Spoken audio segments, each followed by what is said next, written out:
ආදරණීය හිතවතුනි, මම ඔබෙන් ප්‍රශ්නයක් අහන්නද? ඔබ ඔබේ ජීවිතේ කවදා හරි දවසක හිතලා තියෙනවද? ඇයි ඔබ හරි ඉක්මනින් කේන්ති ගන්න කියලා? ඇයි ඔබට ඔබ වටේ ඉන්න මිනිස්සු විශ්වාස කරන්න බැරි කියලා? මන් දන්නවා. ඔබ කවදාවත්ම හිතන්න නැතුව ඇති. නමුත් මම දැන් ඔබට කියනවා. ඔබ ඔය හැල්මේ දුවන ගමන නතර කරලා මොහොතක් නතර වෙන්න. හිතන්න. ඇයි ඔබට එහෙම වුණේ කියලා? සමහර වෙලාවට ඔබ නොදන්නව ඇති.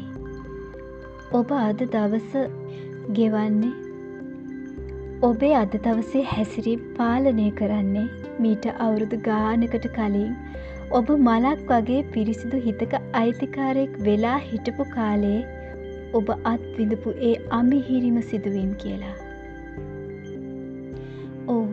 ඔබ හරි. මා කතා කරන්නේ ඒ ඔබේ සුන්දර ළමා කාලය ගැන. අපි හැමෝටම තියෙනවා සුන්දර ළමා කාලයක්. ඇත්ත. ඔබ මම දැන් ජීවත් වෙන මේ වගකීම් පිරුණු කාලයට වඩා ඔබෙත් මගේ ළමා කාලය හරි සුන්දරයි. හේතුව ඒ කාලේ ඔබ මං ගෙවා දැම්ම ඒ කුරුළු පිහාටුවකගේ සැහැල්ලු මනෝභාවයයි. ළමා කාලේ සෑහෙන මතක ගණනාවක් ඔබ මතක් කළත් ඔබට ඇති ඔබ මතක් කරන්නවත් අකමැති අසුන්දර මතක. අන්නේ අසුන්දර මතකවලින් ඇතිවුණු මානසික කැලැල් ඔබ වැඩිහිටියෙක් වුණාම ඔබේ ජීවිතයට සෙවණැලි වගේ බලපෑම් කරනවා. ඔබට විශ්වාස කරන්න අමාරු ඇති. ඒත් ඔබේ ළමා කාලේ ඒ අමිහිරි මතකයන් අද ඔබ ගෙවන ජීවිතයට සම්පූර්ණ වග කියනවා. එන්න අද අපි කතා කරමු එදා ඒ ඇතිවුණු නොපෙනෙන දරුණු තුවාල අදටත් ඔබට රිද්දන හැටි. මම ඔබෙන් ඇහුවොත් ළමා කාලේ ඇතිවෙන කම්පනයක් කියන්නේ මොකක්ද කියලා ඔබ මට පිළිතුරු දෙයි. ඒක එක්කෝ ලොකු අනතුරක් නිසා ඇතිවුණු දෙයක්. නැත්නම් මොකක් හරි දරුණු සිදුවීමක් නිසා ඇතිවෙච්ච දෙයක් කියලා. ඒත් ඔබ දන්නවද? ඔබ පුංචි දරුවෙක් කාලේ ඔබට එකම හයියට හිටිය ඔබේ පසුපසින් හෙවණැල්ල වගේ හිටගන්නට හිටිය ඔබේම පවුලේ ආදරණීයන්ගේ නොසලකා හැරීම්, ඔවුන්ගේ දෝෂාරෝපණ, ඔබේ පුංචි ඇස් ඉස්සරහා ඇතිවුණු ගැටුම්කාරී පරිසරය පවා පුංචි දරුවෙක් වෙලා හිටපු ඔබේ මනස කුඩු පට්ටම් කරා කියලා. ඔබ දන්නවද? දරුවෙකුගේ මනස හරියට අලුත් මැටි ගොඩක් වගේ. අලුත් මැටි ගොඩකට වෙන සියුම් හීරීම් පවා ඒ මැටි ගොඩ වේලුනාම ස්ථීර සලකුණක් බවට පත් වෙනවා. පුංචි කාලේ දරුවෙකුට ඇහෙන ඍණාත්මක වචන ඒ දරුවා වැඩිහිටියෙක් වුණ පසුවත් තමන්ව අවතක්සේරු කරගන්නට මුල් වෙනවා. ඔබට ඔබේ කුඩා කාලයේ ආදරය, ආරක්ෂාව ඔබට අවශ්‍ය විදිහට නොලැබුණා නම් අද ඔබේ පෙම්වතිය, පෙම්වතා, බිරිඳ, සැමියා, ඔබේම ලේන් උපන් ඔබේම දරුවන් විශ්වාස නොකිරීම ගැන පුදුම වෙන්න අවශ්‍ය නැහැ. මොකද ඔබ තුල කුඩා කාලයේ ඇතිවුණු ඒ ආදර හිඩස නැවත ඇතිවෙන එකට ඔබ තාමත් බයයි. ඔබ ඔබේ කුඩා කාලයේ ගෙවා දැමුවේ මූසල හැඟීමට තාමත් බයයි. ඔබේ ජීවිතයේ ඔබට අධිසංවේදී මිනිසුන් ඕනෑ තරම් හමු වෙලා ඇති. ඒ අධිසංවේදී මිනිසුන්ගේ ඇතුළාන්තය ගැන කතා කරොත්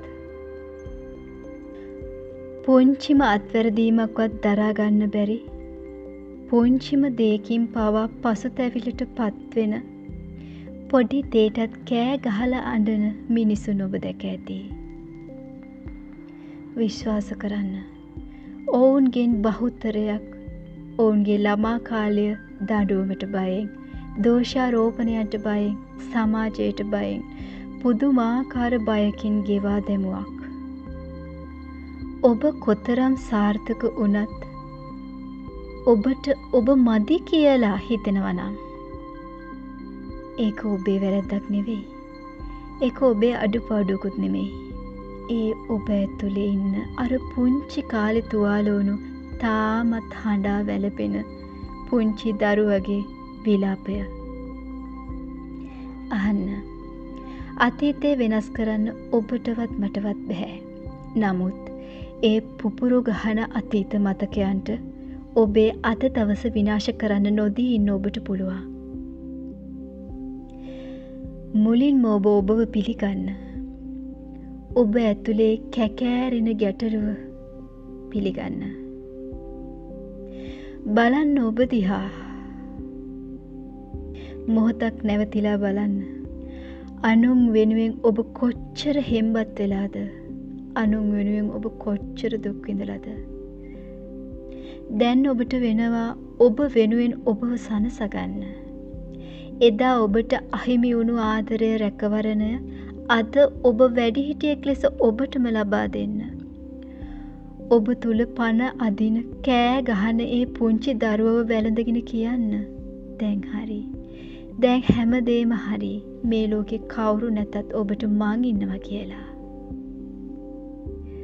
ඔබේ තුවාල වුණු හදවතින් ලෝකයට ආදරේ බෙදන්න කලින් ඔබ ඔබටම ආදරේ කරන්න. ජීවිතය කියන්නේ රිදෙන තැන් ඉවසන් තුවාල වෙන්න ප්ලාස්ටර් අලවන් යන ගමනක් නෙවෙයි. ඔබට වෙහෙසයි නම් ඔබ මොහොතක් නතර වෙන්න. කාලය අරගෙන ඔබ ඔබේ තුවාල සනීප කරගන්න. ඔබට රිදුණු තැන් සුවපත් කරගෙන ඉදිරියට යන ගමනක් තමයි ජීවිතය කියන්නේ. අහන්න. ඔබට ඔබේ වේදනාවන් කතා කරන්න කවුරුත් නැති වුණත් මං ඉන්නවා. ඉතින් හිතවතුනි, ඔබට දැනෙනවා නම් ඔබත් තුවාල වුණු පුංචි දරුවෙකුගේ ආත්මේ හිමිකාරයෙක් කියලා මට කියන්න. ඔබට සුව පහසු කලාපයක් සකසා දීමට මම සූදානම්. අපි හැමෝම සුවපත් වෙමු. එතෙක් ආදරණීය ඔබට සුබ දවසක්.